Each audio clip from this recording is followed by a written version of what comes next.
Hello everyone.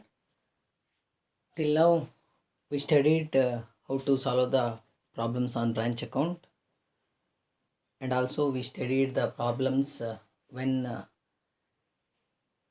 there is information given with the invoice price. I mean opening stock and all goods which is sent by the head office given with the invoice price, how to calculate, how to do the stock reserve adjustment. These things are studied in last class. Same kind of problems will carry in future classes. That is only the single adjustment we can focus on this chapter. Clear? But one more new adjustment is there, that is very important, so that will be studied in today's class.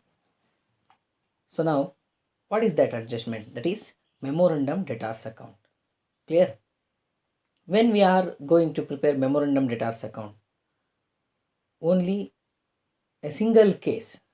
What is that case? When to prepare memorandum debtors account? When in the problem there should be three major items should be given in every problem, that is opening debtor, closing debtor and cash received from debtor. ಈ ಮೂರು ಐಟಮ್ಗಳನ್ನು ಕೊಟ್ಟಿರಲೇಬೇಕು.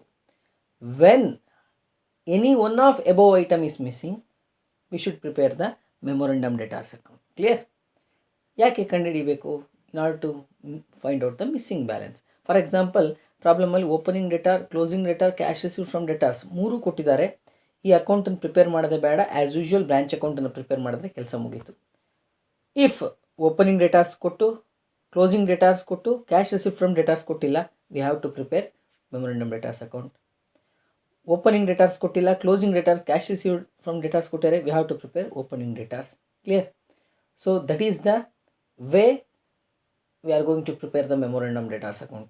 ಯಾವಾಗ prepare ಮಾಡ್ತೀವಿ ಅಂದರೆ, ಯಾವಾಗ ಈ ಮೂರು ಐಟಮಲ್ಲಿ ಯಾವುದಾದ್ರು ಒಂದು ಐಟಮ್ ಕೊಟ್ಟಿಲ್ಲ ಅಂದರೂ ನಾವು ಪ್ರಿಪೇರ್ ಮಾಡ್ತೀವಿ. ಸರ್ ಎರಡು ಐಟಮ್ ಕೊಟ್ಟಿಲ್ಲ, ಒಂದೇ ಐಟಮ್ ಕೊಟ್ಟಿದ್ದಾರೆ, ಅವಾಗ ಏನು ಮಾಡಬೇಕು? In such a case no need to prepare the memorandum debtors account. If in case any one item missing, ಎರಡು ಐಟಮ್ ಇರಬೇಕು, ಒಂದು ಐಟಮ್ ಮಿಸ್ ಆದರೆ opening debtors, closing debtors, cash receive from debtors ಮೂರು compulsory ಇರಲೇಬೇಕು ಪ್ರಾಬ್ಲಮಲ್ಲಿ. But anything if in case any one item is missing, then you should prepare the memorandum debtors account. Clear? So memorandum debtors account ಅಂದರೆ ಏನಪ್ಪ? It's a very simple account. So in the debit side, what are all the amount we are going to receive or yet to received amount, all should be entered in the debit side. I mean opening ಡೇಟಾರ್ಸ್ ಅಂದರೆ ನಮಗೆ ಬರಬೇಕಾಗಿರುವಂಥ ಹಣದ ಬಾಕಿಯನ್ನು debit ಸೈಡಲ್ಲಿ ಬರಿತೀವಿ. Credit sale ಮಾಡಿದಾಗಲೂ ನಮಗೆ ಹಣದ ಬಾಕಿ ಬರುತ್ತಲ್ವ. So ಅವನ್ನೆಲ್ಲ ಎಷ್ಟು ಹಣ ಬರಬೇಕು. ಫಾರ್ ಎಕ್ಸಾಂಪಲ್ ಓಪನಿಂಗ್ ಡೇಟಾರ್ಸ್ ಒಂದು 10,000, ಹೋದ ವರ್ಷ 10,000 ಕೊಡೋಕ್ಕೆ ಬಾಕಿ ಇತ್ತು, ಅದನ್ನು ಬರೆದಿರ್ತೀವಿ. ಈ ವರ್ಷ 1,00,000 ಸೇಲ್ ಆಗಿದೆ ಅಂದರೆ 1,10,000 ಇಲ್ಲಿ ಬರೋಕ್ಕೆ ಬಾಕಿ ಇದೆ ಅಂತ ಅರ್ಥ. ಕ್ರೆಡಿಟ್ ಸೈಡಲ್ಲಿ what are all the amount we received, that should be written in the credit side. Cash received from debtors ಎಷ್ಟು ಬಂದಿದೆ ಅದನ್ನು ಬರಿತೀವಿ. ಬಿಲ್ಸ್ ರಿಸೀವಲ್, ಬಿಲ್ಸ್ ಮುಖಾಂತರ ಎಷ್ಟು ದುಡ್ಡು ರಿಸೀವ್ ಮಾಡಿ ಇಲ್ಲಿ ಬರೀತೀವಿ. ಬ್ಯಾಡ್ ಡೆಟ್ ಅಂದರೆ ಬರದೇ ಇಲ್ಲ ಅಂದರೆ ಈ 1,10,000 ಅದನ್ನು ಮೈನಸ್ ಮಾಡಬೇಕಲ್ವಾ. ಇಲ್ಲಿ 1,10,000 ಬರಬೇಕು ಅಂತ ಅಂದ್ಕೊಂಡಿದ್ದೀವಿ. ಈ ಕಡೆ ಸೈಡ್ ಬಂದಿರೋದನ್ನೆಲ್ಲ ಬರಿತಾ ಇದ್ದೀವಿ. ಅಂದರೆ ಫೈನಲಿ ಎಷ್ಟು ಉಳಿಯುತ್ತೆ ಕ್ಲೋಸಿಂಗ್ ಡೇಟಾರ್ಸ್ ಕಂಡುಹಿಡಿಬೇಕಲ್ವ ನಾವು, ಅದಕ್ಕೋಸ್ಕರ ಬರಿತಾ ಹೋಗ್ತೀವಿ. ಬ್ಯಾಡ್ ಡೆಟ್ ಅಂದರೆ which is not going to recover, ಅದು ಬರೋದೇ ಇಲ್ಲ ಅಂಥದ್ದನ್ನು ರೇಟ್ ಮಾಡ್ತೀವಿ. Then discount allowed, in order to motivate the customer we are going to do the give the what discount percentage on sales. For example 1,000 ಕೊಡೋಕ್ಕೆ ಬಾಕಿ ಇರುತ್ತೆ, ನೀವು 10% ಕಡಿಮೆ ಕೊಡಪ್ಪ, 900 ಕೊಟ್ಟರೆ ಸಾಕು ಅಂತ ಹೇಳಿದ್ರೆ that is the discount. So ಅವಾಗ ಅವರು ಅಟ್ರ್ಯಾಕ್ಟ್ ಆಗಿ ಬೇಗ ಪೇಮೆಂಟ್ ಮಾಡ್ಬೋದಲ್ಲ. ಆ ಡಿಸ್ಕೌಂಟ್ ಇದ್ದಾಗ ಅಷ್ಟು ಹಣ ಬರೋದು ಕಡಿಮೆ ಆಗುತ್ತೆ, ಅದನ್ನ ಇಲ್ಲಿ ಬರಿತೀವಿ. ಸೇಲ್ಸ್ ರಿಟರ್ನ್, ಕೆಲವೊಮ್ಮೆ ಸೇಲ್ ಆಗಿರುತ್ತೆ, ಆ ಗೂಡ್ಸ್ ವಾಪಸ್ ಬರುತ್ತೆ. ಈ 1,10,000 ಸೇಲ್ ಮಾಡಿರ್ತೀವಿ, ಅದ್ರ 10,000 ವಾಪಸ್ ರಿಟರ್ನ್ ಆಯಿತು ಅಂದರೆ ನಾವಿಲ್ಲಿ 1,10,000 ಬರುತ್ತೆ ಅಂತ ಕಾಯ್ತಾ ಕೂರೋಕ್ಕಾಗಲ್ಲ ಅಲ್ವಾ. ಯಾಕಂದರೆ 10,000 ಅಮೌಂಟ್ ರಿಟರ್ನ್ ಆಗಿದ್ದನ್ನು ಇಲ್ಲಿ ತೋರಿಸ್ಬೇಕು, ಸೇಲ್ಸ್ ರಿಟರ್ನ್ ಅಂತೇಳಿ ತೋರಿಸ್ತೀವಿ. ಆ್ಯಂಡ್ ಬೈ ಅಲೋವೆನ್ಸಸ್, ಏನಾದ್ರು ಅಲೋವೆನ್ಸಸ್ ಕೊಟ್ಟಿರ್ತೀವಿ ಸೇಲ್ಸ್ ಮಾಡುವಾಗ, ಆ ಅಲೋವೆನ್ಸಸ್ಸನ್ನು ಬರೆಯುವಂಥದ್ದು. ಮತ್ತು ಫೈನಲಿ ಉಳಿದಿರುವಂಥ ಬ್ಯಾಲೆನ್ಸನ್ನು ಕ್ಲೋಸಿಂಗ್ ಡೇಟಾರ್ಸಿಗೆ ಟ್ರಾನ್ಸ್ಫರ್ ಮಾಡ್ತೀವಿ. ಸೊ ಇನ್ನೊಮ್ಮೆ ಹೇಳ್ತೀನಿ, ಈ ಕಡೆ ನಮಗೆ ಬರಬೇಕಾಗಿರುವ ಹಣವನ್ನು ನಾವು ಬರಿತೀವಿ, ಈ ಕಡೆ ಬಂದಿರುವಂಥದ್ದನ್ನು ಇದಕ್ಕೆ ಸೆಟ್ ಆಫ್ ಮಾಡ್ತಾ ಹೋಗ್ತೀವಿ. 1,10,000ದಲ್ಲಿ ಕ್ಯಾಶ್ ರಿಸೀವ್ಡ್ ಫ್ರಮ್ ಡೆಟಾರ್ಸ್ ಒಂದು 50,000 ಬಂದಿದೆ, ಬಿಲ್ಸ್ ರಿಸೀವಬಲ್ ಒಂದು 10,000 ಬಂದಿದೆ. ಬ್ಯಾಡ್ ಡೆಟ್ ಬರೋದೇ ಇಲ್ಲ ಅಂತ 1,000 ಅಂದ್ಕೊಂಡೀನಿ, ಅದನ್ನು ಕನ್ಸಿಡರ್ ಮಾಡೋಕ್ಕಾಗಲ್ಲ, ಎಕ್ಸ್ಪೆಕ್ಟ್ ಮಾಡೋಕ್ಕಾಗಲ್ಲ, ಅದಕ್ಕೆ ಬರಿತೀನಿ. ಡಿಸ್ಕೌಂಟ್ ಅಲೋ ಮಾಡೀನಿ, in order to attract the customers, ಅವರಿಗೆ ಡಿಸ್ಕೌಂಟ್ ಕೊಟ್ಟಿದ್ದೀನಿ. ಸೇಲ್ಸ್ ರಿಟರ್ನ್, ಕೆಲವೊಂದು ಗೂಡ್ಸ್ ತಗೊಂಡೋಗಿರೋದು ಡ್ಯಾಮೇಜ್ ಇದೆ ಅಂತೇಳಿ ವಾಪಸ್ ಕಳಿಸಿದ್ದಾರೆ, ಆ ದುಡ್ಡನ್ನು ಈ ಕಡೆ ಸೈಡ್ 1,10,000 ಇದೆ, ಅದನ್ನು ಎಕ್ಸ್ಪೆಕ್ಟ್ ಮಾಡೋಕ್ಕಾಗಲ್ಲ, ಅದನ್ನು ಇಲ್ಲಿ ಬರಿತೀನಿ. ಸೊ ಅವನ್ನೆಲ್ಲ ಬರೆದು ಲಾಸ್ಟಿಗೆ ಎಷ್ಟು ಉಳಿಯುತ್ತೆ, ಫಾರ್ ಎಕ್ಸಾಂಪಲ್ ಎಲ್ಲ ಬರೆದಾದ್ಮೇಲೆ ಒಂದು 20,000 ಉಳಿಯುತ್ತೆ ಅನ್ಕೊಂತೀನಿ. ಆ 20,000 ನಾವು ಯಾವುದಕ್ಕೆ ಟ್ರಾನ್ಸ್ಫರ್ ಮಾಡಬೇಕು, we should transfer to closing ಡೇಟಾಸ್ಗೆ ಟ್ರಾನ್ಸ್ಫರ್ ಮಾಡಿಬಿಟ್ರೆ ಮೆಮೊರಂಡಮ್ ಡೇಟಾಸ್ ಅಕೌಂಟ್ ಆಗುತ್ತೆ. ಸೊ ಫಾರ್ಮೆಟನ್ನು ಬರ್ಕೊಳ್ಳಿ, ನೋಟ್ಸಲ್ಲಿ ಬೈ ಹಾರ್ಟ್ ಮಾಡಿ, ವೆರಿ ಸಿಂಪಲ್. ಇದರಲ್ಲಿ ಎಲ್ಲ ಅಡ್ಜಸ್ಟ್ಮೆಂಟ್ಗಳು ಎಲ್ಲ ಪ್ರಾಬ್ಲಮಲ್ಲೂ ಬರಲ್ಲ, 100% ಶೋರ್. ಸೊ ಕೆಲವೊಂದು ಐಟಮ್ಗಳು ಮಾತ್ರ ಬರ್ತವೆ. ಸೊ ಒನ್ ಬೈ ಒಂದು ಪ್ರಾಬ್ಲಮನ್ನು ನೋಡ್ತಾ ಹೋದಾಗ ಅರ್ಥ ಆಗ್ತಾ ಹೋಗುತ್ತೆ. ಸೊ ಈ ಒಂದು ಕಾನ್ಸೆಪ್ಟಿಗೋಸ್ಕರನೇ ಒಂದು ಪ್ರಾಬ್ಲಮನ್ನು ನೋಡೋಣ. That is, from the following information prepare memorandum debtors account. They given opening datas, sales return, credit sales, allowances, cash receive from datas, discount allowed, bills receivable, bad debt. So ಇಲ್ಲಿ ನಾನು already ಹೇಳಿನಿ 3 ಐಟಮಲ್ಲಿ ಯಾವುದಾದ್ರು ಒಂದು miss ಆದರೆ ನಾವು memorandum debtors account ಮಾಡಬೇಕು ಅಂತ. So they given opening datas, right?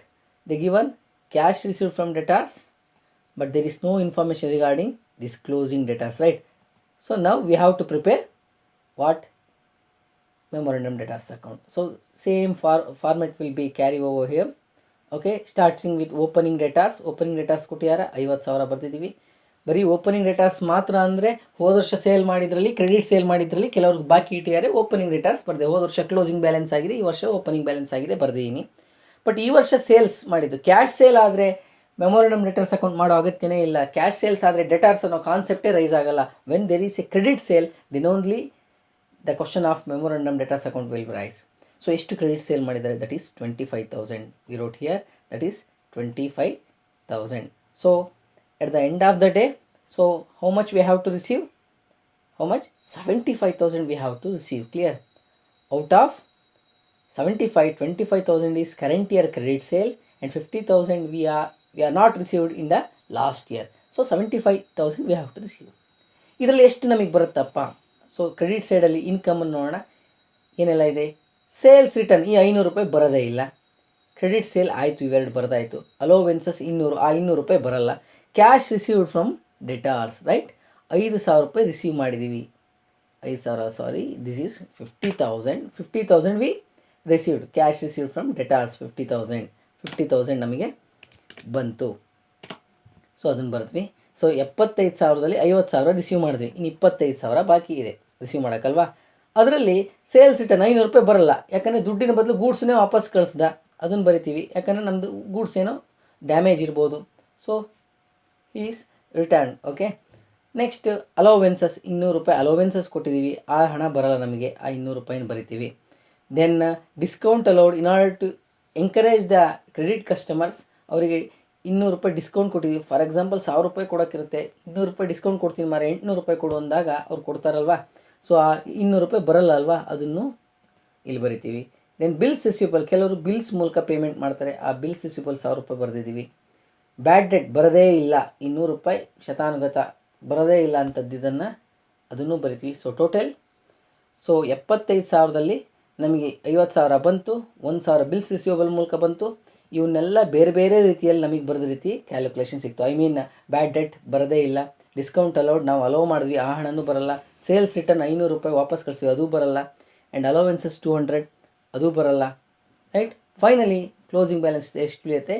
23,000. It will be considered as what? Closing balance. So ಇದನ್ನು ಕಂಡುಹಿಡಿಯೋಕ್ಕೋಸ್ಕರ ನಾವೇನು ಮಾಡಿದ್ವಿ?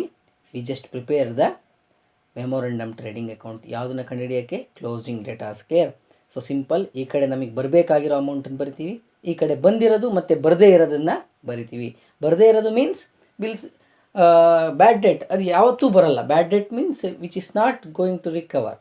ಡಿಸ್ಕೌಂಟ್ ಅಲೌಡ್ ಅಂದರೆ ನಾವು ಡಿಸ್ಕೌಂಟ್ ಕೊಟ್ಟಾಗಿದೆ, ಆ ಹಣವನ್ನು ಸಿಗಲ್ಲ. ಸೇಲ್ಸ್ ರಿಟರ್ನ್ ಆಗಿರುತ್ತೆ, ಗೂಡ್ಸ್ ಬಂದಾದಮೇಲೆ ಆ ಕ್ಯಾಶ್ ಬರೋದಿಲ್ಲ ಅಲ್ವಾ. ಫಾರ್ ಎಕ್ಸಾಂಪಲ್ 5 ಗೂಡ್ಸ್ ರಿಟರ್ನ್ ಮಾಡಿಯಾನೆ 500 ರೂಪಾಯಿದು ಅಂದರೆ ಗೂಡ್ಸ್ ಬಂದಾದಮೇಲೆ ಮತ್ತೆ 500 ರೂಪಾಯಿ ಕ್ಯಾಶ್ ಬರಲ್ಲಲ್ವಾ. ಸೊ ಅದನ್ನು ಬರಿತೀವಿ. ಅಲೋವೆನ್ಸಸ್ ನಾವೇ ಕೊಟ್ಟಿರೋದು, ಅದನ್ನು ಬರಿತೀವಿ. ಸೊ ಇವಿಷ್ಟನ್ನು ಟೋಟಲ್ ಮಾಡಿ 75,000 ಲೆಸ್ ಮಾಡಿದ್ರೆ ನಮಗೆ ಎಷ್ಟು ಸಿಗುತ್ತೆ? 23,000 is the final balance. This is closing debtors. This is very important in the point of view of examination. ಇದನ್ನು ಎಕ್ಸಾಮಲ್ಲಿ ಕೇಳ್ತಾರೆ, ಚೆನ್ನಾಗಿ ನೋಡಿ. ಈ ರೀತಿ ಪ್ರತಿಯೊಂದು ಪ್ರಾಬ್ಲಮಲ್ಲೂ ಯೂಶ್ವಲಿ ನಾವು ಮಾಡ್ತಾ ಹೋಗ್ತೀವಿ. ಪ್ರತಿಯೊಂದು ಪ್ರಾಬ್ಲಮಲ್ಲೂ 10 ಮಾರ್ಕ್ಸ್ 15 ಮಾರ್ಕ್ಸ್ ಪ್ರಾಬ್ಲಮ್ ಫಸ್ಟ್ ನಾವು ಹುಡುಕೋದೇ ಇದನ್ನು, ಈ 3 ಐಟಮ್ ಇದೆಯಾ ಅಂತ. ಇಲ್ಲ ಅಂದರೆ ನಾವು ಯಾವುದನ್ನು ಪ್ರಿಪೇರ್ ಮಾಡಬೇಕಾಗತ್ತೆ? ಈ ಮೆಮೊರಂಡಮ್ ಡೆಟಾರ್ಸ್ ಅಕೌಂಟನ್ನು ಮಾಡಬೇಕಾಗತ್ತೆ. ವೆರಿ ಈಸಿ, ನೋಟ್ಸಲ್ಲಿ ಬರ್ಕೊಳ್ಳಿ. Thank you.